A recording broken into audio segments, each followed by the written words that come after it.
Let's cheers to a good show. Oh, yeah, to a good show. Cha-ching. I've got to drink that. Oh, yeah, can you too? Can't cheers and not drink. It's apparently not good luck. We can't have that. We can't have that. All right. Well, here we are. And welcome to the Pagey Train, brought to you by Still Searching Productions. Today I have with me Amelia Tranter. Hello. Very happy to be here. Welcome to the Pagey Train. Amelia is a actor, a collaborator, creative collaborator.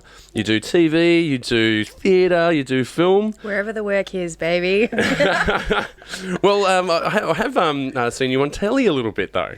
Oh, yeah, that's right. My goodness gracious. Well, I was doing a job for Media Hub. And essentially your job is to watch television all day while you program TV live to air. Yeah. And I would see you early mornings on an insurance commercial. What was it? I think I've got it written here. Hold on. A Real Insurance. Yes. That's right.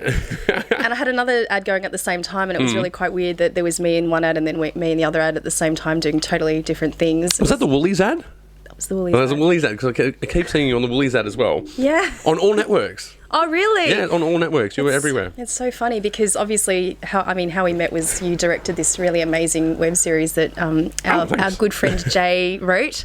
And so that's where I know you from. But the fact that you've seen me more and the other stuff than the actual stuff that we did is kind of hilarious. Well, I edited Mould as well. Oh, so you've seen me for hours. Aren't you sick of my face? Yeah. I've seen plenty of you, Amelia. I don't know if that's a good thing. A good thing. Absolutely. But look, you're not alone, though. There's so many actors from Western Sydney and Sydney that I've seen on TV that have been to Made in the West and have been on projects that I've worked on. It's so exciting to see people pop up on things and you're like, you've sort of been there in the trenches with them, and to see people go off and flower and have their own different adventures, I love it. So, yeah, it's fun. Oh, it's a bit of an intense roller coaster, though, right? Being an actor. Just being an actor in general. Yeah. Isn't life a roller coaster, Ross? Life is yeah, no, it is. It's totally. And but it's been, I guess, the roller coaster isn't over yet. So yeah, I guess. But like, for instance, a lot of us have day jobs and then we chase our passions. Yes, I'm one of the really rare ones that doesn't have a day job. Touch wood. I don't want to jinx that again, but no, yeah. Look, everyone finds their own way in this industry, and I think your own, whichever way life takes you, I think, as long as you're getting the balance right, whatever that is.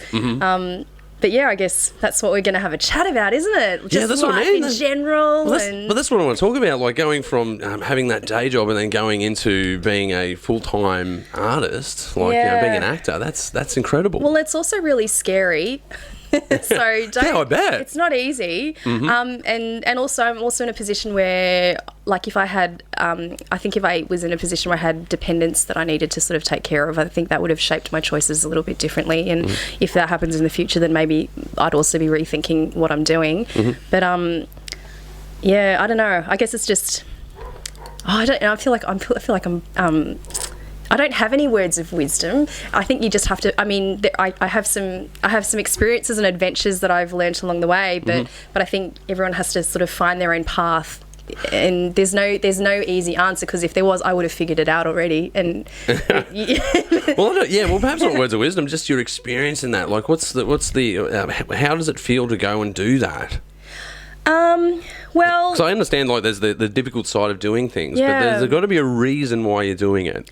There is a reason, and it's not all logical. So I mean, first up, if you can be happy doing any other profession, you should do it, because I think that would, that would save you a lot of pain in the long run. But if this art chooses you, I think if you have to do it and you have that desire inside of you, then the question is, how do you best honour that within the resources that you have, or within the circumstances that you're in? And it changes. Like, it totally changes. I'm just trying to. There's not been a linear journey for me. Like, I mean, despite all of my, despite the fact that I'm quote unquote an actor, like, I never thought that I'd end up being one. I never did. But then going back on my life, I was like, actually, the first paid work I ever did was technically as an actor in commercials, and when I was 10. Yeah. What was the one that you did when you were 10? Okay, so, well, back in track to my life beginning, I was born in Westmead. so in Western Sydney. Grew up in Sydney for a while, and then at the ripe old age of 8 years old, I my dad packed my mum and my sister and I in a repurposed ambulance. And drove us all the way from Sydney to Cairns. Like one of those old school, like St. John's sort of ambos. I know, it was really funny. There was no, they have all the sort of signage and everything on it. It was totally like all of that was stripped and it was painted white. But because it was an ambulance, people used to move out of the way for us. So literally all the way from Sydney to Cairns, my dad would just be driving in this car, and it would be like, and people would pull over, and it was like the best. But I mean, that was brilliant. But he also had 2 kids who were very young and only a cassette player, and he had 2 cassettes, and so we played 2 cassettes all the way from Sydney to Cairns. One was John Farnham's Whispering Jack. So, take the pressure down. Like, I don't know if I'm allowed to say that. Take the pressure down. Yeah. Yeah, that's it. For hours and hours and hours. Wow. And hours. I can relate. I've listened to a lot of John Farnham. Oh, man, when I was younger, through my parents, yeah. That's it. And, and it comes on the radio and it's like, no shame, man. Wind down the window and just, belt it out. Do you remember what was the other cassette? The other cassette, oh yeah, it was African. It was an African choir of some kind called Shaka Zulu. Or, I don't know if that was the name of the cassette or if that was the name of the band, but they didn't have any. They didn't have any backup instruments. It was just them doing all these beautiful, amazing African rhythms, and that was it. Those are the 2 cassettes. Yeah. Wow. Okay. So from Sydney to Cairns, but people pulled over while we were driving. So 2 years. So you moved up to Cairns. So I moved up to Cairns. What year was that? You moved to Cairns when you were 8. What year was that? No, it wasn't like that. Well, I guess I ask. You're right? typecasting me, No, Ross. I'm not. Okay, I won't ask that. Like, I'll tell you when I was in Townsville. Because if you're in Cairns, you've probably been to Townsville, right? Yes. In fact, I think I recall an ambulance of that description in Townsville. No. Like, now you mentioned that. No. I was there between 2000 and 2005. Oh, God, I was not 8 in 2005. There's no way. Well, that makes me feel... Wait, is my maths right? Yeah, no. I was an adult then. So, but actually, that's really funny because jumping ahead now, I studied in Townsville after high school, so that wouldn't have crossed over either, I don't think. Yeah, but what was the university there? That's the James Cook. James Cook. Yeah. We had a lot of guys in camo at my dorm, and we used to play the worst. We used to be, well, I mean, it's not a really bad joke. We're not that evil, but they used to sort of come along into the mess and take their food, and we used to all pretend that we couldn't see them. And oh my gosh, it's a floating tray. This is such crap for being in their camo outfits, totally. But anyway, yeah. It was fun time. I can relate. I was an AJ in Townsville. You were. Yeah. For those of you who don't know, an AJ is an army jerk. Yeah. That's the one. I played a gig at James Cook University. What did you play? I was in a heavy metal band in Townsville called Leaving Metropolis. Oh, my goodness. So it would have been about 2002. I played a gig there. Okay.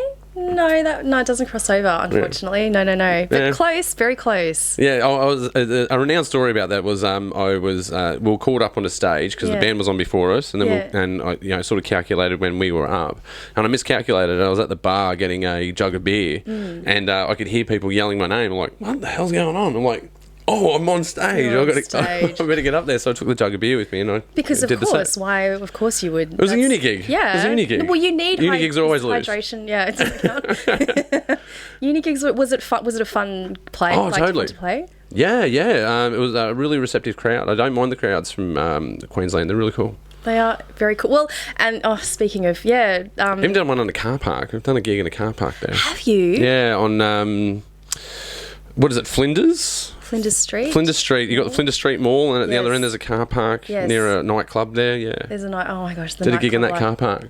I did a gig in a bus shelter once. Oh yeah. Yeah. that was in Northern Territory West. It's funny, isn't it? You have the same, where you play. I guess you sort of have the material, and wherever you gig, it sort of where you gig. I think changes the nature of what you're doing as well. And it definitely has an effect. I guess especially if you're writing the material as well. Did you write some material? Yeah, it was an original band. Yeah. I always do the lyrics. I write most of the lyrics for the bands that I'm in. Yeah. But What else can you play an instrument? no way. I cannot play guitar, although I have tried. Can you act like you can play a guitar? I can act like I can play guitar, yeah. See? Well, there you go. I can do that. I can do that but too. I can't actually play a guitar. I can play a little bit of drums, but if my band's listening, they know that that's also a lie. It's a lie. I can do a little bit of drums, but not enough to play in a band. Okay. Yeah. I can keep a 4/4 beat for about a minute, look, maybe. I mean, hashtag goals, man. That's something to be... Oh, it's all practice. That's You just got to right. practice. You don't have the time for it, right? Life is finite. It's 24 hours in a day, and whatever you put your energies on is where you'll develop your strengths in, right? Well, they say 10,000 hours to become an expert.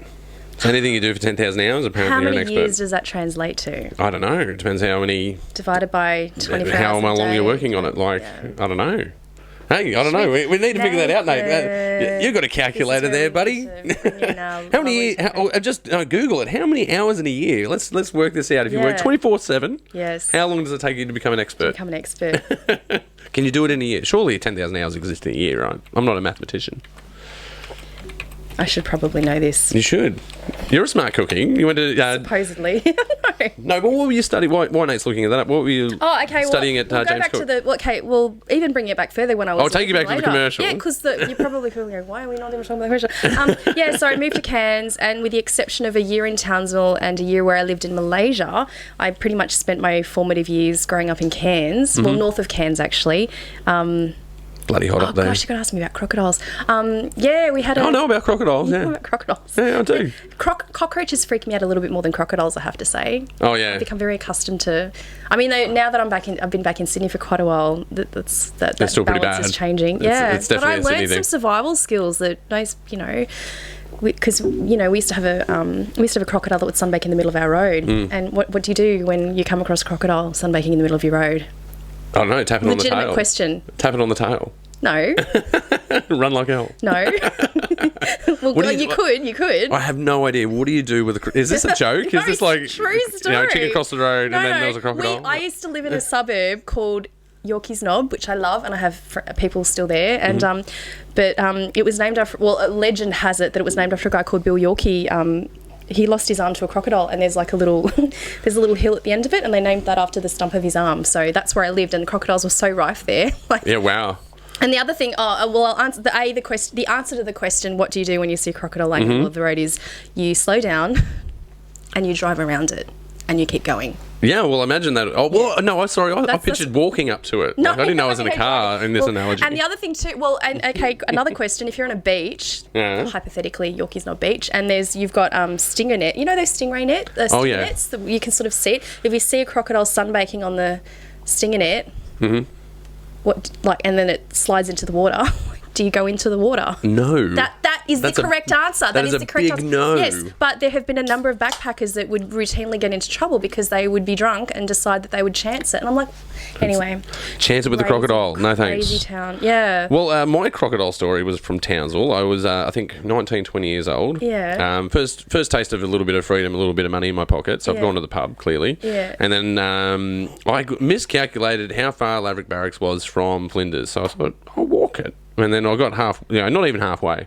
I got to a certain point in that journey, and I'm like, I'll just sleep in this park for half an hour. Oh, no. Woke up and it's the dawn, right? Yeah. So I fell asleep in this park, and which I do not advise, by the way. And then I woke up and I look up, and there's this sign that says, "Beware crocodiles."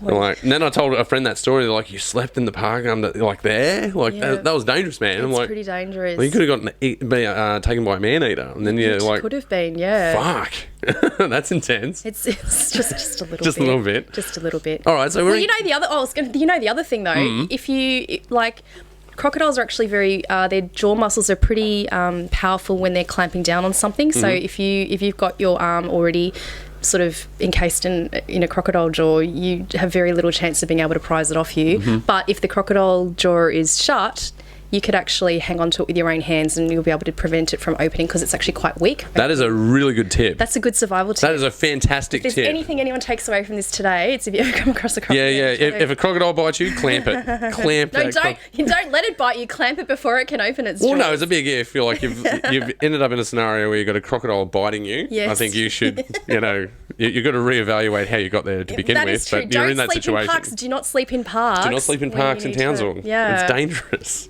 You're all learning as we go, man. All right, so let me take you back to Cairns. So you ended up in a TV commercial. What was that TV commercial for? The TV commercial wasn't in Cairns. It was actually in Malaysia. So with this, I moved to Cairns for a while. Then Okay. My father was an aircraft engineer, and he got a posting. Butterworth. No, Okay. Ansett. Okay. Yes. That was very sad when when Ansett collapsed. People, there used to be another airline out there called Ansett. Yeah. If you don't know about it, check it out. And it was brilliant. There was amazing people who were part of that, and Yeah, no, that was a whole bunch of people got fired. Like a whole airline just shut down overnight. Yeah. It was devastated a lot of people. My dad was one of them. But yeah. Back before, when it was the halcyon days of everything was fine. Yeah, the competition of Qantas,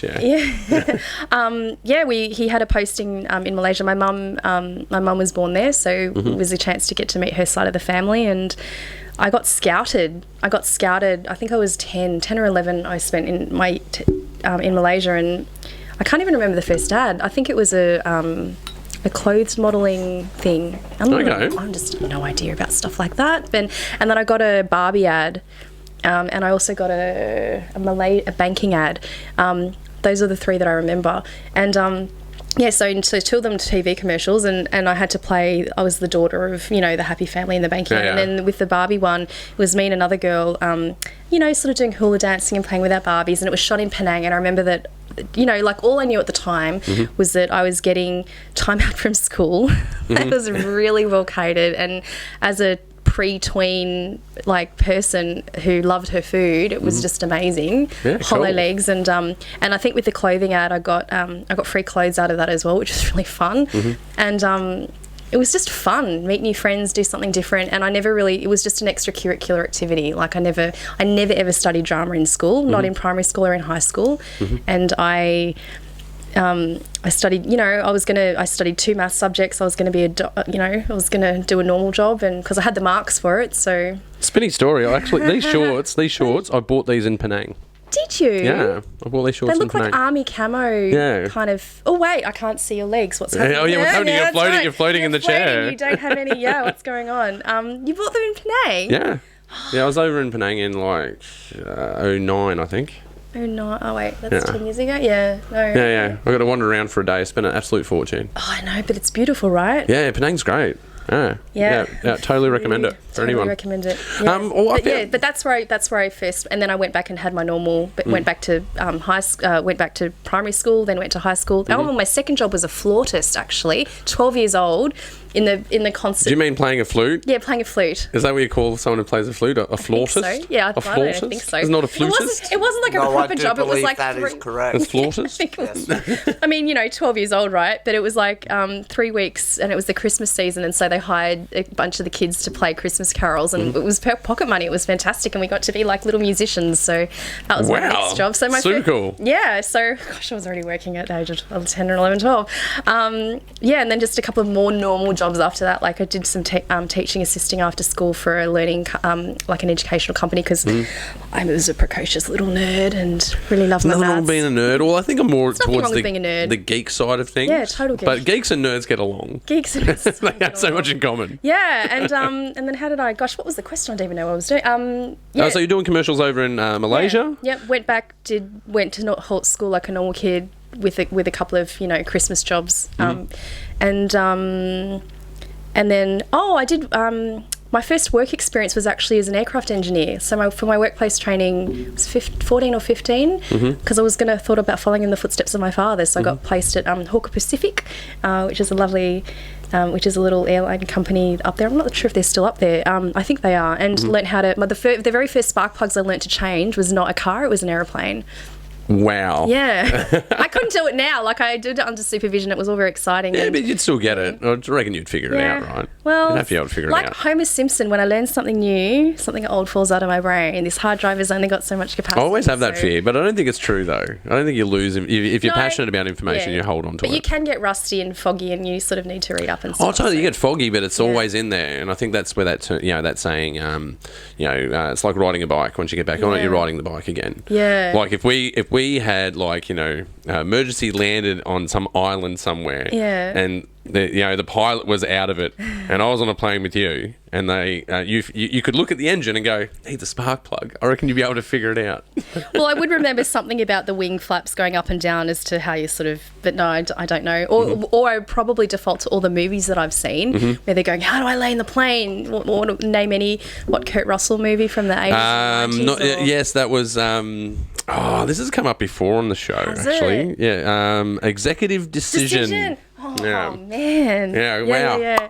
Pull that one out. Yeah. That's where, what's his name? Steven Skull dies really quickly in the movie. That's right. And it shocked everyone. Yeah, well, they open it up with Kurt Russell is flying, a little Cessna. Yeah. And then, he's got to land a jumbo jet at the same airport where he was learning to fly. Oh, and that's not the only airline in the Sky Disaster movie. There was another one starring, who was was it Harrison Ford as the president? No. Get off my plane. Yeah. Which one was that? Gary Oldman was the terrorist. Air Force One. Was Air Force? Yeah. So I can't believe I know these movies. I don't know what's worse, that you're bringing them up or that I know the names of them. I don't know.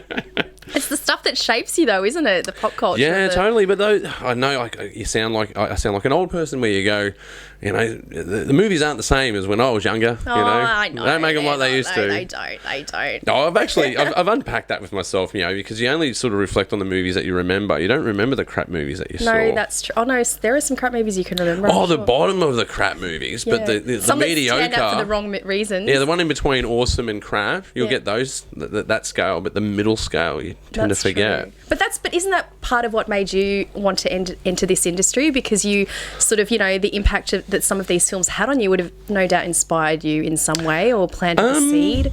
Yes and no. I think I fell ass backwards into it. I never planned to do this. It wasn't a plan. Yeah. I just knew that I wanted to change career. I knew that I wanted to get an education. Yeah. Because I was involved with doing music, I wanted to do something with sound, and I was really interested in Foley art, actually. Really? Yeah. I'm actually a Foley artist. I do Foley. I love doing Foley. Everyone needs a good Foley artist. It is really kooky and geeky. It's right up my alley. Yeah. But I ended up directing a short film as a volunteer. I just volunteered to do a short film because no one else put their hand up. So I said, I'll do it. I'll do it. I'll give it a shot. And I realised that it was very similar to my older profession of being a soldier. It's very similar. Really? How so? Tell me. What do you call it when you take a photograph? Photography? No. Is that the right answer? One single photo could be taken as a shot. You take a shot through a camera. Yeah. Yeah, you look through an aperture. You zoom. That's true. You call action. That's true. Yeah, it's all of these military terminology. And if you look through the history of it, it actually comes out of the... that's why it's production. It's a production line, right? It comes out of propaganda, from when propaganda was really born. I didn't know that. Yeah, totally. Film was a militarised idea.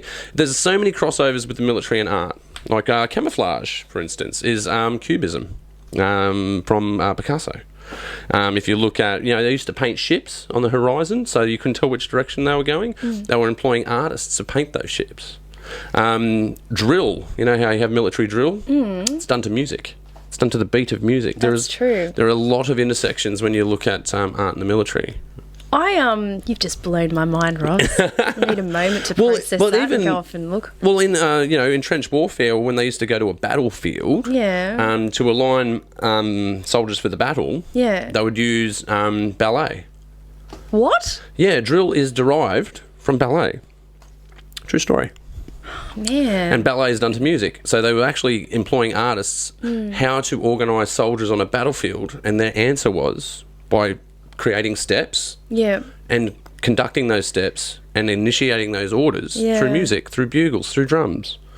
Because you can't just shout across a battlefield. No, you can't. You need to be able to communicate with the entire field, and they use music to do so. I guess it's a dance. That's right. That's so profound, man. Yeah, and one feeds into the other. Like, well, there's a discipline obviously related to both. Yeah, and film is one of those intersections. When you look at the propaganda machine that's out there, it's an art. It takes artistic prowess to do propaganda. Yeah. Oh gosh, we studied I'm just thinking back to my performance studies and also my philosophy as well, just with regards to just art being used for nefarious means. Not that all propaganda was necessarily nefarious, but yeah, that's true. But I think if you look at, for instance, the Nazis, right? So if you look that's at exactly what I was coming back to. If you look at the Nazis, man, if you look at footage of the Nazis, it was very well planned, very well shot. Yeah. And it was always shot with power shots of obviously Hitler was always shot from a lower angle up to make him look bigger. I think are you talking about the production that I'm thinking, which I cannot remember the name of, but the lady who made it was Leni Riefenstahl. She made this video that was so beautiful. It was horrifying because the content was glorifying Nazism, but but it was that was one of the things we interrogated in our philosophy, one of our philosophy classes, around beauty being subverted, and what she made was objectively very impressive in terms of, but it was essentially glorifying something for a sinister cause, sinister cause, right? Yeah, but I can't remember the name of it, which is appalling because it was very famous for not good reasons. But I think that's what you're talking about. Yeah, but it's another one of those intersections. And I'm knocking everything over. It's one of those, I don't know if it's fortunate or unfortunate. I think painters painting ships and getting employment is a fortunate thing, employment of artists. But then you look at the application of that and the reason for that. So I think it's one of those things where it's 6 in one and half a dozen in the other. You can see the bonuses to it, and you can see, obviously, the downside to it. But when you look at art after war as well, especially after World War I, World War II, art is very bleak. It's very droll because people are depressed after major events like that. Yeah, I think you can even say the similar about 9/11. Like, art changed after 9/11. It became, it wasn't the same as it was before. Well, I think with any major event that has massive impact on society, that definitely filters down into the cultural consciousness, doesn't it? Although, mind you, there'd be I imagine there'd be sort of counter artistic movements to that. Like, I think in World War II, was it? I was just reading an article with some comic book, like comics. And oh gosh, I'm so not an expert, but this is all really exciting. Doesn't matter. Fascinating, yeah.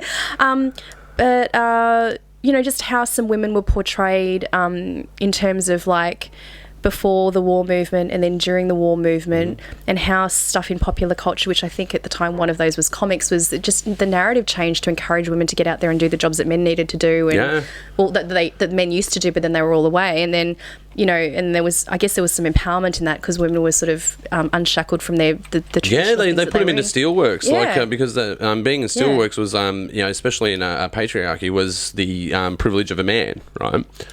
If the men are off to war, they need someone to make the steel.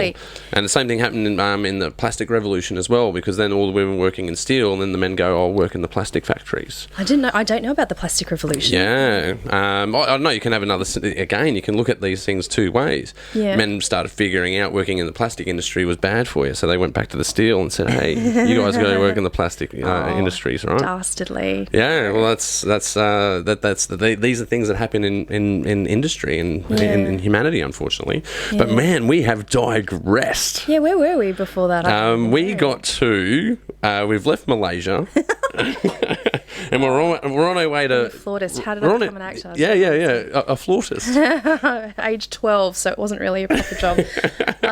But it counted. It was like paycheck, man. It was exciting. So you got paid for that as well? We got paid. It was like all the little... It was me and a couple of other 13... I think I might have been the only 12-year-old because I was a year younger for my year. I got put up a grade when I went from Sydney to Cairns because the year system is a bit different.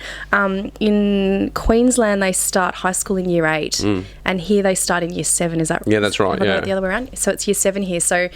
Yeah, when I was... they do that in WA as well. Do they? Yeah. Yeah, so for whatever reason, I was in year 3 when I moved up, and then they jumped me to year 4, and then I went to Malaysia, and it was all confusing. So I started high school at 12. Yeah, that's why I graduated young, I think. But yeah, they paid us. Yeah. I'm going to exploit child labour at the shopping centre. And, well, I don't know what they paid us. It was $5 an hour or something, but they paid That's us. still pretty good. That was $5 an hour when you're 12. 3 hours after school. Raking it in, man. What are you talking about? Yeah. That's it. That's my career sorted. 3 weeks in December, every Christmas. And then what did I do? I had a part-time job after school teaching. I think I've said that already. Assisting. Oh, that's right. One of my students at this Kumon after school thing, his name was Jesse, and he was a very, very sweet young kid, and he ended up getting a role on a production called Paradise Road, which is directed by Bruce Beresford. Yeah. Starring Glenn Close, and it was Cate Blanchett's very first feature. Wow. And he was like, you got to apply. I'm like, I don't know how to act. I don't know. And I was too shy to apply to audition. Anyway, I thought, fine, I'll just rock up. It could be fun. And but I was too shy. So I got my photo taken, and I got a job as an extra. So my very first job as an extra was on Paradise Road I was a young school kid. And I got to meet Glenn Close. Wow. And you know how I got to meet Glenn Close? Standing in the line for the porta potties, like the portaloos, like it was in the toilet, the line for the toilet, that I got to meet this amazing actress. And of course my little, my very young tween brain is like totally unable to handle it. And I think starstruck overload. Oh, and she made some comment about like the weather or something really generic, and I just remember that I had such a cool response. It was like it's like that was it. That was the extent of my ability to respond to her. But the main things that stood out from that I think that... was that shot in Australia? That was shot in Australia in Port Douglas. So that's why they were looking for local talent. And, that's right. I think I was the only young girl on that, because I was only on set for one day, and it was a women's... like a POW camp for women. And so, Glenn Close is one of the prisoners and all that. And I think I was the youngest, but I had big hair, and at some point when I was in uni in Townsville, I remember seeing a promo for the show, and I was like, oh, that's my hair when they're bang. I'm like, oh my gosh. And then but I could never bring myself to see the movie until many, many, many years later, and then I think they cut that one shot out, so I don't think I even made the movie, but there was a promo in Cairns. I was like, that's my hair. Everybody else's hair was tied back, and everyone's like, yeah, sure, it's your hair. Yeah, no, that was me. I knew exactly where I was. But it was like, because I didn't know, like I'd had a couple of experiences when I was like 10 or 11, and it was all kind of fun and games, and this was my first experience on like a real live movie set, big budget, lots of cast, like massive cast, because Frances McDormand was one of them as well. There was a ton of amazing female talent, not to mention in the big war scene, the prison camp scene that I was on, was a ton of extras. And Bruce Beresford was just, the way he led the set, that was an experience in itself.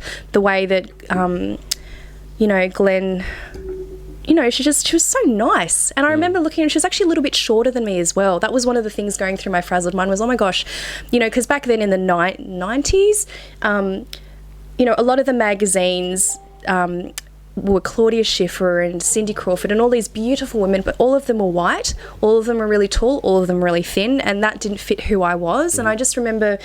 that was the definition of success, I think, in the magazines that as a kid I absorbed. And coming on this set and seeing this woman who, A, wasn't 6 foot tall. And also on top of that, the other programming I'd got was you hear all the supermodel diva demands and all, you have to be really an awful human, which is, I'm sure it's just media stuff, but... there was this sort of illusion of what it meant to be a successful woman in the industry, or famous, whatever. And I met this woman who was so down to earth, so kind, just a genuine human being. Didn't look like Claudia Schiffer. Claudia Schiffer's beautiful, but not everybody. You can still be successful and be you. And I think that was the seed that got me going, oh my gosh, maybe I could do something like this. And I also got to see Cate Blanchett in her first ever role. I haven't seen this movie. Paradise Road, directed by Bruce Beresford. Yeah, I'll check it out. And only there's some amazing acting in that. It's just amazing. It's actually a really fantastic movie. You seen this? I've seen it. Yeah, okay. Yeah, and it just but again, I didn't really know much. I didn't learn about acting so much as I got to just be in the company of some pretty amazing artists who just helped plant new seeds as to what it might mean to be an artist. So I didn't really learn how to. I didn't know how to act. I learned how to bow with poofy hair. And I learned how to laugh like an idiot lining up outside a toilet, but that was, All right, so you've gotten back to... So that was one experience. That was one experience. One day on set. But, and then we move on to trying to be a normal person again. Yeah, what is a normal person? I don't know what that is. I've been working on it. Yeah, and then what happened then... and that was the seat. And then I auditioned for the High School Musical, which I'd never sung in my life. I'd never done drama classes. I was a chemistry. This is in Australia? Yeah, this is in high school. Yeah. So I somehow got that. I don't know how that happened, and that was really fun. But even then, like, so I guess there's this underlying yearning to be part of the arts. But then my logical brain was like, no. Study your maths B, study your maths C, study your physics, study your chemistry, I studied Indonesian as well, and like every other thing but drama was what I studied at school. You studied Indonesian as well? Yeah. Why did you take on the Indonesian? Well, because Indonesian, for those people who don't know, Indonesian and Malay are almost the same language. Okay. And so when I was in Malaysia at 10 or 11, we had a nanny sort of maid lady looking after us, and she could only speak Indonesian. And so I kind of learned a little bit, and that's my mother's country's main language, and I just wanted to learn that. Yeah. But there was a lot of languages that were taught at school. Like the other thing, we learned an Aboriginal language called Jabagai in grade 8, which I actually highly recommend. I think it's a good idea to remember what yeah. Well, the language is, and especially in Australia, there's so many lost languages. There's There's hundreds of them. It's such a monoculture, the fact that we only speak English, and I think that in Europe, it's quite common for people to speak at least 3 languages, and I feel like we lose something just... Yeah. I mean, I can speak multiple forms of Bogan, and I'm proud of that. Yeah. I'm very fluent in Bogan. I'm very fluent in Bogan too. Does that count? I do actually know a little bit of Indonesian. The only Indonesian I remember is because we had to learn how to say stop and put your hands in the air. How do you say stop, put your hands in the air? I can't remember how to say that, but I turned it into the song. Remember that song, put your hands up in the air, put your hands up in the air. So I can do that in Indonesian. Yeah, so it's up, tuck, tuck, tuck. Yeah. Oh my gosh. Yeah, it's the only thing I remember in Indonesian. That's hilarious. Yeah, it's terrible. That's probably not even right. I can't even. My Indonesian is so poor now I couldn't tell you whether it was right or not. I know enough to say I don't know what you're talking about, or I can speak poorly, but I can count. But as you said, you don't use it, you lose it, right? Yeah, that's true. It's like a muscle. If you don't exercise it just disappears. But if you went back and you learnt, you'd probably know how to sing that song amazingly, I reckon. Yeah, I'd pick it up straight away. Yeah. But you said you were studying physics? Oh yeah. So those were my... How do you end up studying physics? Because I being in school, being really clever in school, and going, I want to be a physics major. Was it a physics major? Well, no, my first attempt at a degree was science and law. It was at James Cook Uni. I remember I got an offer to study law and international business somewhere in Brisbane, and it was too far from home for me. I was very young when I graduated. I was 16 and I was underage, and it was very scary, the thought of being that far away from home. So I accepted an offer to study at JCU to do a science law degree, and the dean had said to me, we'll convert the science degree to a medical degree once we've got the medical school open, because I thought, okay, I'll try to be a doctor and a lawyer. I don't know why. Make my mum happy, because I still didn't want to choose. It's really funny. I think it's really tough, the pressure on kids to know what they want to do with the rest of their lives in high school. Absolutely. It's so much pressure. You just do your 5 subjects and just, I had so much fun, but having to narrow it down, and you don't know. I still haven't figured it out. How are you expected to know as a teenager? So yeah, I guess it was. I guess some people do, because people do. Some people do. That's right? true. And if they do and they can and they're happy, that's so amazing. I'm so happy for them. But there are a lot of people that don't, and it's a lot of pressure. I'm definitely one of those people. Yeah. I want to do everything. I want to do everything. I can tell you, lawyer and a doctor. Why not? Well, I feel trying to keep all the doors open. So crazy. And. Yeah, so I went there, and what happened then? But I learnt about so many things. I studied medical physiology, I studied psychology, I studied law of the sea, I learnt about Mabo, because that was the law side of things, and, I learnt really funny things, like if you're flying from New South Wales to Queensland and there's like a crime that happens on the flight, if you don't know which part of the state line you're on, it's maybe it's prosecutable, maybe it's not. Like, it was... Interesting. Yeah. I think there's a movie in that. I'm sure there's a movie in that. Murder at Not 44,000 executive feet. decision, though. Yeah, that's right. Except it'd be like going over to Surfers Paradise. You know, what could go wrong does go wrong. Yeah, Service Paradise Lost. Yeah. There we go. I think I got the title. We're starting to come up with some gold here, man. Yeah. I think that's absolute gold. And then I got sick. I spent a year there, and I actually had an accident. I had a disc pop out on my back, and I became temporarily paralysed. And Well, that fucking sucks. it totally sucked. It gets worse, but not for that. And then I was forced to go back to Cairns, and I spent my second year at uni doing part-time only, and I was a disabled student. Because there was so many hours where you're sitting, and it's like 3-hour lecture here, 3-hour lecture there, and when you've got a disc injury like that, sitting, people will know with back problems is the worst on your back.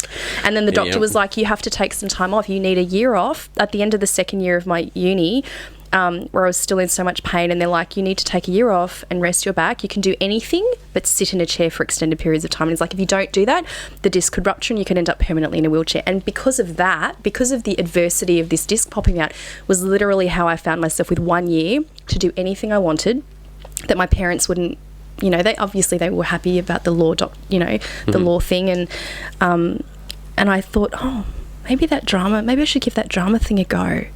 And don't ask me how I did it, because I don't even know how I did it. But I went down to Sydney, and I remember trying a few drama schools. I remember rocking up to one drama school, and I interrogated the guy on his lunch break who ran the school, and I had no idea how to audition at this point. I think the only reason I got the High School Musical was because I sang a song that was half okay. But I didn't know how to act. I didn't know how to act at that point. I'd just gotten really lucky with my little experiences, and I just sat there and I'm like, is this school good? You know, basically grilled him as to, is this school good enough for me? Does it have this? Does it have that? Does it teach me this and that? And he just sat there. I remember his name was Tony, and he just smoked this thing while I just grilled him, and he answered all of my questions fantastically. And at the end of it, I'm like, okay, he'd satisfied. I'm like, how do I audition? He's like, you've got a place. If you want it, it's yours. And I just went, oh. And probably it was because this young chump from far north Queensland had no idea how things worked in the big smoke, and just he thought she's got chutzpah. So did you go to this? I went to this school, and after the end of this first year, it gave me, the thing is, I've always been a girl who's been really good at textbooks, and I know how to answer questions. And if you ask me about osmosis or whatever it was, I'd be able to, in my brain, go, blah, okay, blah. But that doesn't give you the answers to life. Then I think there was something in art, just in terms of expression of self, or something greater than what I could articulate in the textbooks that I'd studied. And I thought it was something outside of my comfort zone. It was something that was unknown, and it was something that was challenging. And I thought, this is going to crack me open in a really good way. Yeah. And so after that first year, I decided not to go back. After the year, my family were very supportive. And then after that first year, and they said, so you're going back to uni now? And I went, you know what? No. And then I may have become the black sheep of the family for a few years. It was rough. It was tough. Go do the law degree. No. And you know, for a girl who'd prided herself on, you know, having her family be proud of her, that was actually really tough. They've since come around, but you got to find your way. Yeah, and you know, and your parents want what's best for you, and of course they could see like no stability in my future. What is she doing? She has some brains in her head. Why is she throwing this all away to be an artist? You know, my daughter's going to starve. So I totally but it was really, you know, it took a lot of courage for me to take that step.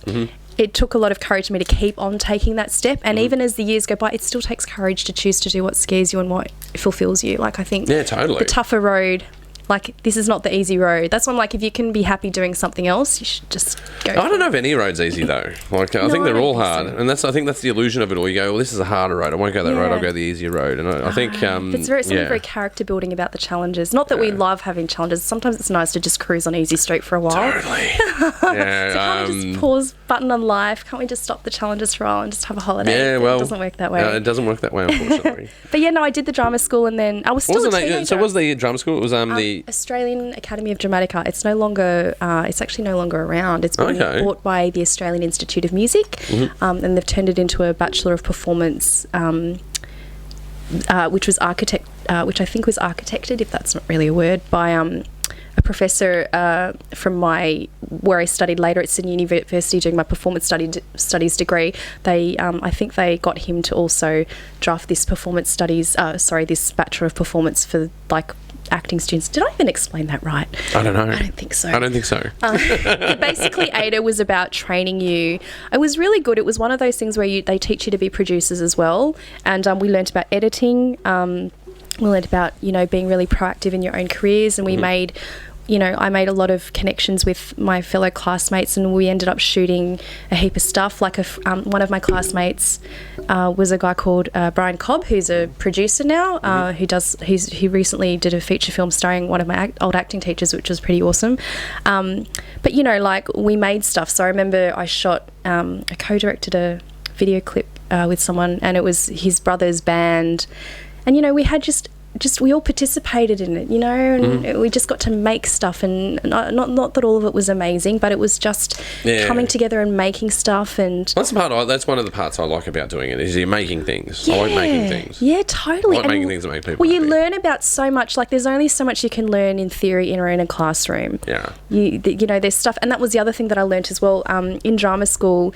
So I think in second year I started putting myself out there for auditions in student films, like Macquarie Uni AFTRS and all that kind of stuff, and I made more connections there. And I remember on set, it was like I would see the director really wanting something from the other actor, but communicating it in a way that didn't make sense for the actor. So the director would say something like, I need you to be more upset here, and the actor's kind of like, I need to know, how am I feeling about my child, my fictitious child, or whatever. Like, give me something that is the character I can use. Give me a reference to that. Give me a reference. And so I could see it was trying to get to the same effect, but they were essentially, it felt like that they were speaking two different languages. And I remember that really fascinated me. I thought, I've got to learn more about this behind the scenes stuff. So that's how I ended up, I also, in addition to sort of acting in shorts, various student shorts and stuff, I ended up volunteering behind the scenes to do crew stuff as well. And that's how I got my first, I got a producing credit for, I started out as a runner actually on this one. It was a Macquarie Uni film called Book of Josh, and it starred this great actor. He was very, very young at the time, and he's since gone on to do some amazing Shakespeare. Lindsay Farris. Oh my gosh, is it really okay if I'm dropping names like this? Big shout out to Lindsay. Yeah, it's awesome. He was nothing wrong with a shout out. Extremely, extremely talented young kid in that at the time, and I came on board as a runner. And the director, Rake, who was a super lovely human being, I ended up getting sponsorship of bakery. I was doing all this, I just went above and beyond, and I ended up sort of getting promoted to, I think it was second AD, and then at the end he gave me a producer credit and the thing, and I was just like, you got a producer credit on, you started as a runner and you came out as producer. That is pretty intense. Well, not that I didn't ask for it. It was just a beautiful way of saying thank you and a reflection. I would hope it was a fair reflection of the work that I put in on it, but it was really just, learning a lot of skills about what is needed for a production. And I remember, with the extras who were there, it was just extremely important to me to welcome them and thank them for their time, and also take them through the story and make them feel invested, so that they knew what they were doing, because I'd seen on other sets, people sometimes treat extras with not the best respect, but they're human. We're all here, we're all stardust, baby. We're all here on this planet, we're all equally deserving of dignity and respect. And I just, it was very, very important to me that whoever I was working with was made to feel very welcome and enjoyed the experience. And so I did my very best to take care of. Yeah, well, that's it's all about the experience, right? Yeah. Totally. But I have I'll describe you as someone who's a blue flamer. It's just red hot, ready to get stuff done, right? And I actually had a similar experience as a director, where I had this young lady on set, started as a runner. By the end of the day, she was first AD. Really? Yeah. I'm like, wow, you're kicking everyone's ass here right now. You're now the boss. Yeah. But in a good way, Big shout out to Casey. Big shout out to Casey. But yeah, no, it's good when you see talent like that, you go like, promote them straight away. Well, give them more to work on, because it's about being hungry, right? Yeah. Because you've gone into that hungry, and the more hungry you are, the more people will give you. Well, yeah, I hope. Well, I don't know. Is that how it works? Okay. It is. I think it is. Whether it's on a conscious or subconscious plane, that's generally how it works. The more hungry you are, the more you're gonna want. That brings me to my other point, though, is sometimes when you watch when you see people talking about being in the industry, you sort of, some people go, you need to be doing classes all the time, you need to always be hungry, you need to be pursuing stuff. And I find that long term, that's not sustainable to be always operating at DEFCON. What's the highest level of DEFCON? It's not 9, DEFCON 1, DEFCON 9. I think DEFCON 1 is World War 3. Okay, so maybe DEFCON 3. You don't need to be operating at DEFCON 3 all the time. It's, everything ebbs and flows. Everything's a season. Like, so, it's that whole thing of like the monsoon, when it rains, it pours, but then sometimes nothing's going on. And how do you...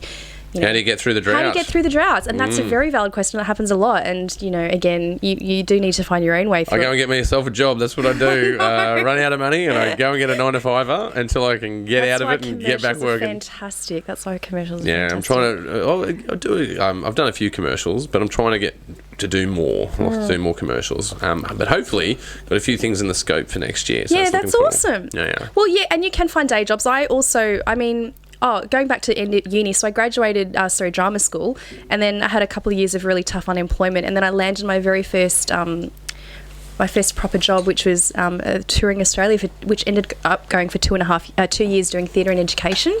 And it was literally me and my then boyfriend at the time, who was an actor as well, and we just in the car with props for 4 shows. Mm-hmm. There was a science show, there was a cultural show, there was a mime show, and then there was another... What was the other show? Tolerance, about stuff to do with the learning curriculum. Mm-hmm. And he got paid very nicely to essentially car trip around Australia. Oh, yeah? And, sounds horrible. Yeah, it was terrible, Muriel. No. You're terrible, Muriel. You're terrible, Muriel. And it was really funny because I just remember thinking, oh, man, this will do until I crack it in the big world of TV or whatever. And I was so wrong. It was the biggest eye-opening experience of my life. I learned very early in the piece that kids don't give a crap about Stanislavski or technique. You just better be riveting now. And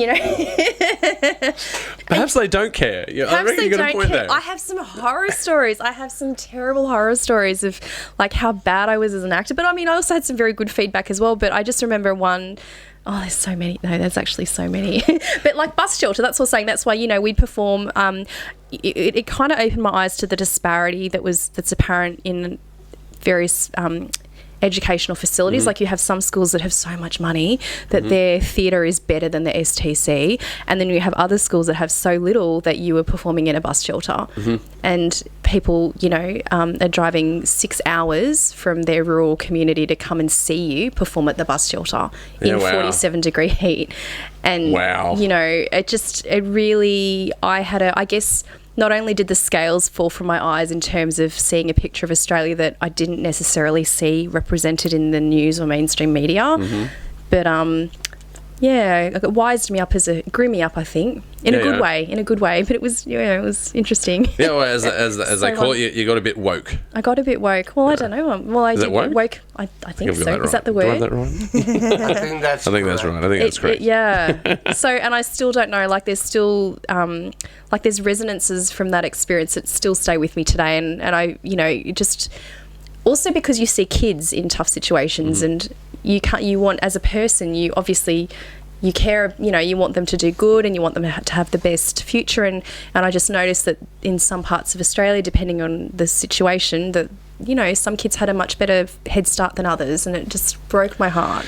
Yeah, well, but that's how it rolls, man. That's how it rolls. It is. Look, this world is not fair. It's not a meritocracy. That's the other thing too. Some actors, there are some amazing, talented actors that I know and amazing human beings, and they never get a break. And then there are some that just were in the right place at the right time. That's how it happens as well. Yeah. So the other thing is, don't judge your worth as a human by your external successes or not. I think, there's only so much you have control over, and it's not necessarily when the phone's going to ring. So yeah, that's right. You do you. You know what I mean? You totally do you. Yeah. And if you are happy with you, then you're doing all right. That's it. And if you've got people around you, these are the main things I'd say. You're asking what do you do with the tough times. It's like, well, have you got the basics in place where you have a roof over your head and you can feed yourself? You have people who love you. You're looking after your mental and emotional well-being as much as you can. Get the basics sorted, you'll be okay. But you need to get the basics sorted, and people forget about that sometimes. Well, I think if I was to have any words of wisdom to anyone, I would say, learn to enjoy your own company. Yeah. Learn to enjoy, Absolutely. if you can enjoy your own company, then other people will enjoy your company. Is that how it goes? Yeah, I think so. I think so. Like, because if you can stand yourself, other people will probably put up with you as well. Yeah. we'll see that, and that's the other thing about art. Sometimes there's some very long nights of the soul staring into the abyss, and I think artists' job is to sort of show that, I think. Well, like you were talking before, you're studying to be a lawyer, studying to potentially be a doctor. Now, laws are what govern us and what gives us society, right? Gives us structure. Medicine is what heals us, that makes us live longer. And art, that's the reason.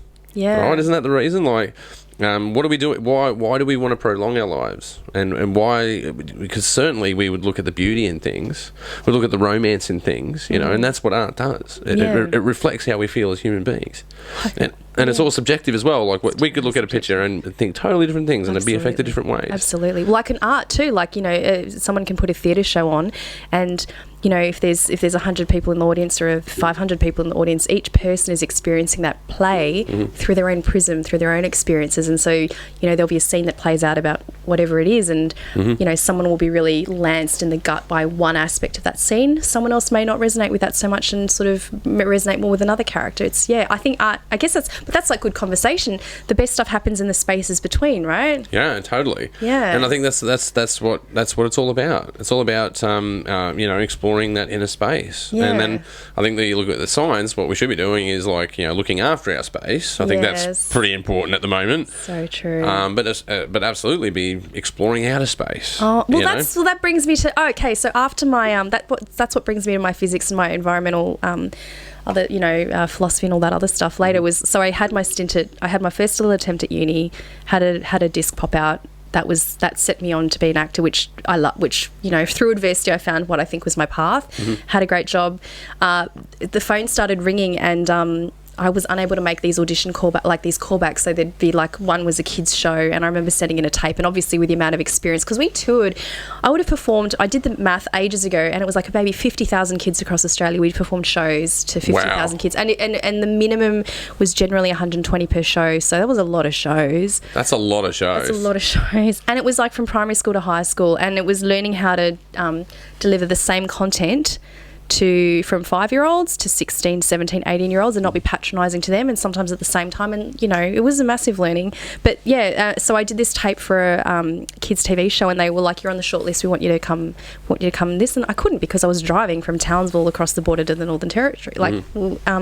Couldn't do it. And so my then partner and I was like, okay, we've loved this gig, it's been fantastic, but we don't want to do this forever. It's time to maybe settle back down in Sydney. But it was like, do I really want to be a waitress or a bartender again? I'd done that, and it was great. But what else can I do? And I watched this show, and it was like this new agey thing called What the Bleep Do We Know? And it had some very maverick. Oh no, who the bleep are we? No, What the Bleep Do We Know? What the bleep do we know? Yeah, and had some very maverick quantum physicists that were sort of mixing quantum physics theory with new age kind of metaphysical philosophy stuff. We're all connected, but we're not connected. So, and I remember this, yeah. And based on that, I was like, that sounds really interesting. Why don't I think I'd like to study this quantum physics thing a bit further. And I applied, and I got a scholarship to study physics at Sydney Uni. And I was like, oh my gosh, that's the law of attraction. And then, of course, I went to study physics. After touring around Australia. Yeah, so that was my proper job. I actually got you bounced from doing acting to going, do you know what? No, but that was... I think I'm going to do that quantum physics thing. I'm like, that's up my alley. But that was my backup. That was my job. That was like, what can I do that gives me relative stability, that expands me and grows me, but isn't as boring as being a waitress, essentially. No, I shouldn't say boring. Waitressing is really hard, and I had a bad back, and I didn't want to be, so it was something that would have been more enriching than going back to have, my previous adventures in that area. Yeah, so I went and did that, and I figured, if an audition comes up, I can skip a lecture. Sure. So that was my employment plan. I was a scholarship student to study this thing, and that went fine for a while until. And then I was actually, I was getting some auditions and stuff, and I remember I got an audition for a TV show, and I didn't get the job, but the casting director. That dog is killing me. Is that dog killing you? It's right out there. Right behind us. You have very good hearing. I'm over at this side of the desk and I can barely hear you. I can hear it through the mic. Oh, really? Yeah. I've got supersonic hearing. You do totally do. Yeah, sorry, I've distracted you. No. I've distracted you. So we, I'm thinking about the dog now. No. And I was in Newtown the other day, and Yeah. like not 20 metres, like there was dog after dog after dog after dog. It was just, I love that yesterday? Dogs are amazing. That was Tuesday night. At Sydney Uni, they had it was the day. Oh no, it wasn't just Sydney Uni. It was everywhere. Yeah. It was Are You Okay Day. Yeah, right. And they had some sort of slang for it to do with a paw. It was a pun on paws. PAW versus POOR. No, yeah, like but it was a pun to do with paws, like paws on you or something like that. POURS. Okay, yep. But they had the dogs all through town because they encouraged you to go up and pat the dogs, so you and ask you, are you okay? Oh my goodness. Yeah, so they're using comfort animals. Yeah, maybe that was so gorgeous. It's just dogs of all shapes and sizes, and I was like, it was hilarious. I think people take comfort animals too far sometimes. Like I was looking at this like story from the States where there was this chick trying to take a peacock onto a plane. Oh, and that was a bit out over the top. Really? Yeah, I've heard a lot of yes. That's weird. This is my comfort peacock. Okay. If you can get away with it. Yeah. No, she didn't. But I know that some people do need comfort animals as well, quite legitimately. So, yeah, totally. But I guess it's where does that zone end, right? And to what extreme do people need to say, actually, no, that's not okay. Can you have it like a comfort giraffe? I think that's going too far. Would that fit on an aeroplane? I don't think so. Poor giraffe. Well, how do they fly them around? They must fit on an aeroplane. How do they do it? I don't know. I mean, is it legal to transport giraffes from... Do they... Maybe it's like... Well, they're at the zoo. Maybe it's like ship, though? Yeah, maybe by ship. I don't think a giraffe would travel very well on an aeroplane. No. I could be wrong. I could be totally wrong. I don't know. Maybe there's a really big ship somewhere. Actually, no, we asked you to look something up before. How many hours are there in a year? Did we get that? Yeah, you're actually about 1,300 hours off. Yeah. 1,300 hours off. So yeah, it was 8,700 hours in a year. 8,700. So 3 years. But that's 24/7, isn't it? That's not even a normal. Yeah, I know. But week. if you split, if you extrapolate that over, 3 to 5 years, if you were at it every day, okay. and slept. So you could be an expert in 3 to 5 years. Yeah. Maybe a decade. Maybe let's go 5 years. Half a decade. 5 years, folks. Yeah. Work on it for 5 years, you'll be an expert. No. Gosh, giraffes, that's hilarious. I'm going to go dreaming of giraffes and aeroplanes now. Yeah. Well, that could be part of the aeroplane movie that we're going to make over the Gold Coast. Oh, yeah. Service Paradise Lost. Yeah, I like this idea. Yeah. It's a great idea. I think we've got gold here, man. Yeah, absolute great idea. Well, speaking of gold, like you've done so many films, so many short films, so many TV shows. Just to rattle off a few, like on TV, you've done, you were an extra in Rake, which is like... No, speaking role. Speaking role in Rake. Yeah. Wow. My only extra job Sounds like an ABC was gold, that's an ABC diamond, that show. Yeah, it's pretty awesome. It was very well received. No, it was it was a little co-star role. My only extra role in a film was the Paradise Road one, and then my commercial extras are a bit different than film extras, but yeah, I had anyway, that's another story. Yeah, there's a massive list. Deadly Women. You've done a lot of Deadly Women. Yeah, it's very likely. Dark Minds. All your theatre stuff, like Julius Caesar. Yeah, I played Casca. That was a gender swapped version. Casca's actually a male character, and my director Deborah Mulhall, who's an amazing playwright, shout out to Deb. She decided to make Casca female, and it just the relationship between Cassius and Casca just all of a sudden made a whole lot more sense. Let's just say. Yeah, okay. I thought it was two bros, but if you make it like a romantic relationship, it just lends a whole new level of Shakespeare. Totally different spin. Well, that spot was with Mould, right? And when we met, it was about swapping gender ideas about what gender is. Absolutely, which was fascinating. Yeah. It was a while since I was in the director's chair. Was it? Yeah, I hadn't directed for 18 months before that. Really? Before that short film, before that web series. I wouldn't have picked that at all. Yeah. Oh, I hope you had a good experience. I want to make a good experience. That's what it's about. Fantastic experience. What are you talking about? Like you were saying before, it's about making a good experience. Yeah, and look, I've been on my share of sets where, the people that value you and the people that have the right values that are similar to yours. I guess they're your tribe that you sort of want to keep good connections with, and then there are others that maybe treat people not so great, and you're like, oh, okay, I'll do my best, but I'm not going to work with you I hear these again. stories a lot from actors and other crews. Yeah. It's actually given me a crazy idea. Like, I was thinking about, being an extra. Yeah. And going on to other people's sets to see how other people direct. Just to be a bit of a spy. Take whatever job you can get on a crew, runner, anything. Usually, runner's the bottom of the heap. I shouldn't say the bottom of the heap. You know what I mean? There's a hierarchy. It's the entry to film. Yeah. Well, Not the bottom of the heap. It's the entry. It's an entryway. It's a doorway. To my sadness, my experience tends to be that people that I'm friends with who work as extras generally, they don't get treated with great respect, and I'm just like, oh man, that's really awful. It shouldn't be like that. No, but I guess I just want to look at through a different lens of seeing how other directors and other crews work, because I hear so many different that's contrasts. The thing, when you're a director, it's actually really isolating, isn't it? Like you don't know outside yourself. If you're an actor, you get to work on a ton of different productions. Yeah, as a director, you're stuck in your own crew. You're like, I think it's really good. Don't get me wrong, I love my crew. Like the crew that we use when we do creative productions and corporate productions, whatever they are, they're fantastic. They're great to work with. I surround myself with people that I want to work with. Yeah. You could shadow a director. Like I've grown massively as a director because I've been mentored by some amazing people. And I've got to see. Another shout out to another guy. There's a teacher. I was doing my performance studies degree / physics and whatever, and because I'm also trained as a dramaturg, that was through my performance studies strand. So I've done some script editing work as well. But anyway, in one of the courses, one of the caseworks was observing a rehearsal in action. It was directed by a really amazing director called Arnie Nemi. And you want to hear some really badass directing stuff? Yeah. This guy, do you remember Blue Heelers? Yes. Okay, so there was one show where Maggie and the Big Sergeant. I don't know what. Was it Maggie? Yes. Pretty sure it was Maggie. Yeah. But there was one episode that was live to air. Like live. I don't think you understand what I'm saying. Yeah, that's like you mean live. Actually live. This is pre-streaming. This is broadcast TV. Cut to the ad break, and then they get to scramble to the next location. And when they are live, the camera, like all the actors, like he helmed that.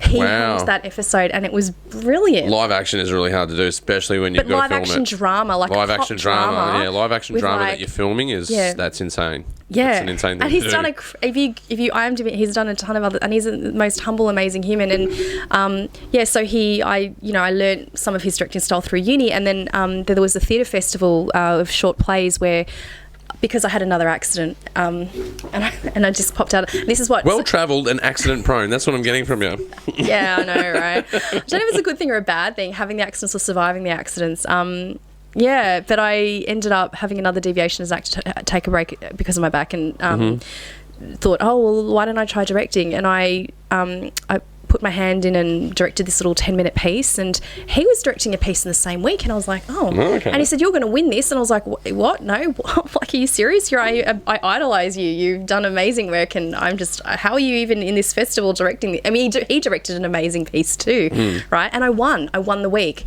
and I got profiled on a TV show as a director, and I'm like, and it was all fantastic. But anyway, based on that little play that I did, he's like, would you like to come and be my assistant director on a theatre play that I'm producing in, that's going to be down in Canberra Theatre? And I was like, sure, that would be great. And so I learned, based on the generosity of people who have been in the industry for ages, and, they spot talent that they think deserves some nurturing. I've been so blessed. I got to learn about the craft of theatre directing through this guy. And, and then later on he, another time as well, I think he was filming a pilot, and I got to be an attachment on that. I just got to learn about his film directing as well. And, I never went to film school. I've learned I went to drama school, but I've also learned as I've gone. Well, just going back to film school, you were talking about they were teaching you about editing, cinematography. That was at drama school, though. Yeah, but I think that's the thing that they don't teach a lot of people. I think one thing that's missing, like out of a lot of people that I've talked to, on and off the podcast, is the business element that's missing from artistic instruction. Yeah. Like, you can teach someone how to perform on stage and how to reference and look at how other people have done it before, and you can do that with cinematography, editing, directing. But no one really shows you the business model. The real world, they don't. There's a massive industry separation between those two things. Yeah. The only reason that I sort of got a leg into doing it, because I was running bands and doing shows, and then when I apply that acumen to doing film, they're interchangeable. And so it was actually, on the job self-training that got me there. Well, that's what we did. I mean, we learnt about how to act in drama school. We learnt a little bit about editing and stuff, but then we went off and made stuff with our mates. Yeah, that's it. Just go out and make it and then figure it out. Yep. And you'll run into all of those problems that come along the way, advertising problems, venue problems. Yeah. But there's also people skills. There's also Yeah, it's all communication. It's all communication. And that's where it comes down to the experience. If people have a shit experience, they'll go, fuck that guy, man. I ain't working for that guy ever again. Yeah, no, word spreads. The word does spread, certainly. Yeah. You want to be someone that go, man, when are you going to do another production, man? You got to do a production. When you're doing a production, it's really true. When you get round to it, man, I need a little bit of spondule or a little bit of time. We'll get it done. I think repeat. I mean, I see that's why people work with people that they've worked in the past, because you know that they're good, you know what they can do. Yeah, it's they're confirmed. Yeah, they're confirmed. Absolutely. But just going through your resume again, wow, repeat directors, by the way, because I've been lucky enough where people are want to work with me again. They'll recommend me to projects. Yeah, and I'll get that as well. Yeah. But look, Abandoned Wench, Dr. Jones, Jack Data. Comedy of Errors, Binary Stars, and Best Lives, The Age of Entitlement, Two Chairs. That was an immersive theatre production. That's where I met More Blessing. Mm-hmm. That was amazing. Yeah, sorry.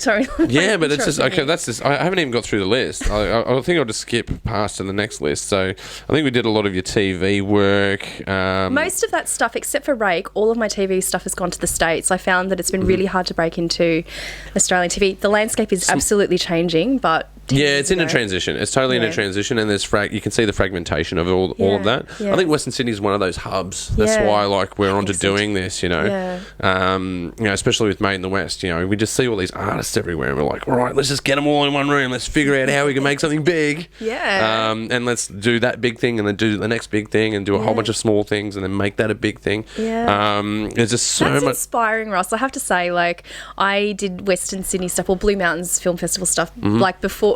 By the time I think you started Made in the West, I was already transitioning to ads and stuff like that. But yeah, no, that's it, isn't it? It's that building relationships and developing that camaraderie and making stuff that's reflective of our voices, right? Yeah. Create your own pathways, create your own doorway, and walk through it, and then encourage. Or jackhammer a window, or abseil in through the roof. Yeah, or base jump into that shit. Why not? Yeah. I'm down for some base jumping. I think I've always wanted to skydive, and I always said to myself I'd never go base jumping. Really? But now this year I've started saying to myself, you know what? I'll go base jumping. I'm really risk averse in my old age now. I was down with the crocodiles, and now I'm just going the other way. I just want to be on the couch watching some stuff, man. I used to be quite cautious in a lot of ways. Yeah. Oh, it's the reverse for you. Yeah. Take more risks. Do more crazy stuff. Maybe you've got a parasite in your brain that's eating away at me. Yeah. Oh my gosh, because I'm working on a storyline with that, and apparently gender. I was just doing some studies on this real life parasite that I'm hoping to eventually maybe do a compelling story on. But yeah, apparently the dudes, it made the women more people pleasy and more and then the guys were more open to taking risks. So. Yeah, okay. You've got a parasite in your brain. I do have a parasite in my brain. We should, Bogan lost. Lost. No. It's got to go on our airplane feature film. But you got so many short films as well. What is it? Number one at Apocalypse box office. Yeah, that was a teaser for a feature film. We were hoping that would get funding for a feature, that never fell through, but I worked with some amazing people who are still kicking it. Oh, here we go. We've got it up. We got it up on screen for you. Oh yeah, that's me. There you are. Can you see Kat Hoyos on the right playing my little sister? She's ended up after this job, she ended up landing Here Come the Habibs, and that was the second time I've worked with her. Yeah, she's a fantastic actress, that one. Very good human. and that's Seton K. Smith, who's not this guy. That's so the guy at the camera. That's Seton. He's a really good comic, and they're all a good bunch of people. That was filmed way west in New South Wales. Way west. Yeah. Well, another one you did was what was it? The Mirror. Yes, that one. Did that win anything? I can't remember. It got screened at the Blue Mountains Film Festival, I think. So. Is that a Blue Mountains Film? Yeah, it is. It's got it written here. Blue Mountains Film Festival. Yeah. That's the. So that's about a girl who's a little bit of a. Well, it's about everybody. It's not just about me, but a whole heap of people who have their lives.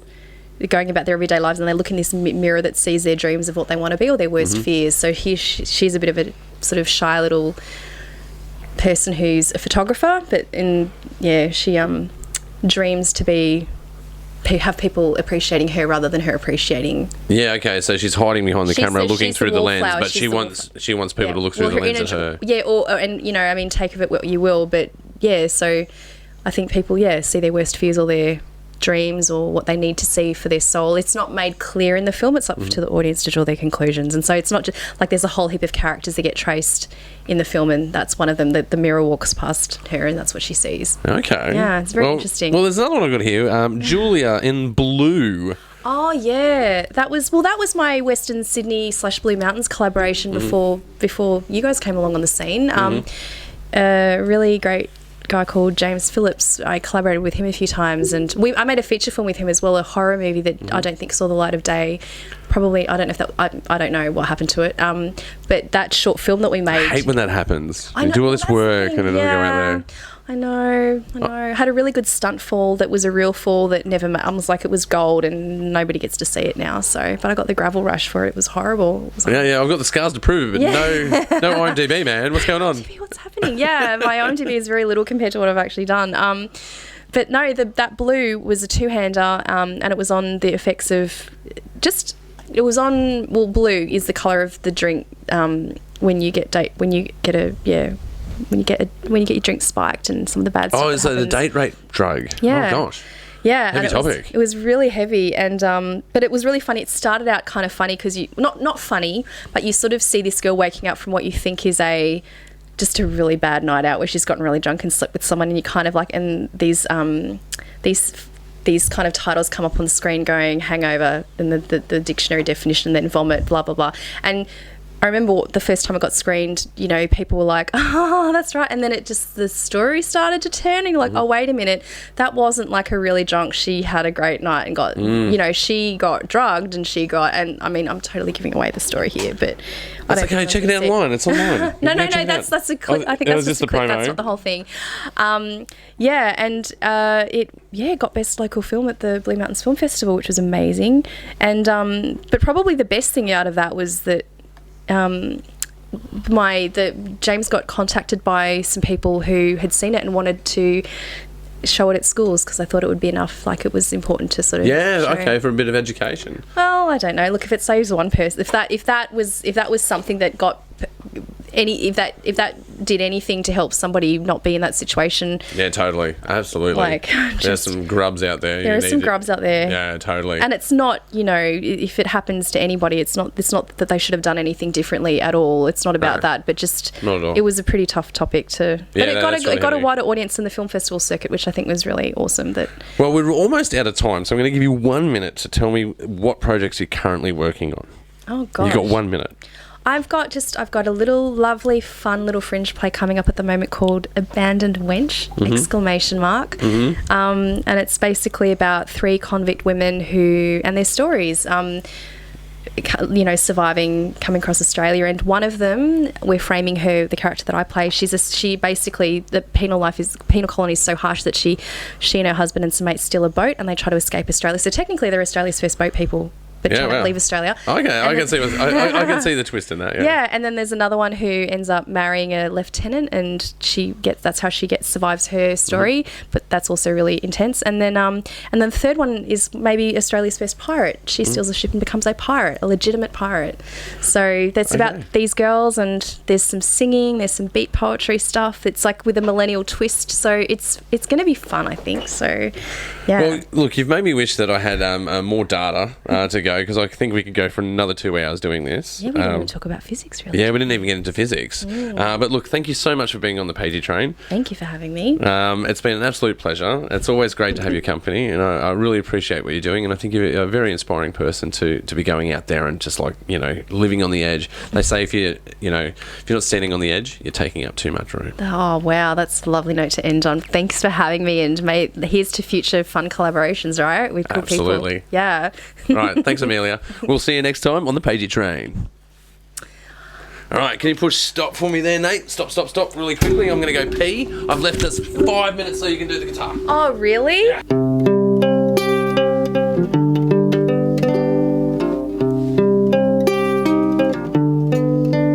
Are we there yet?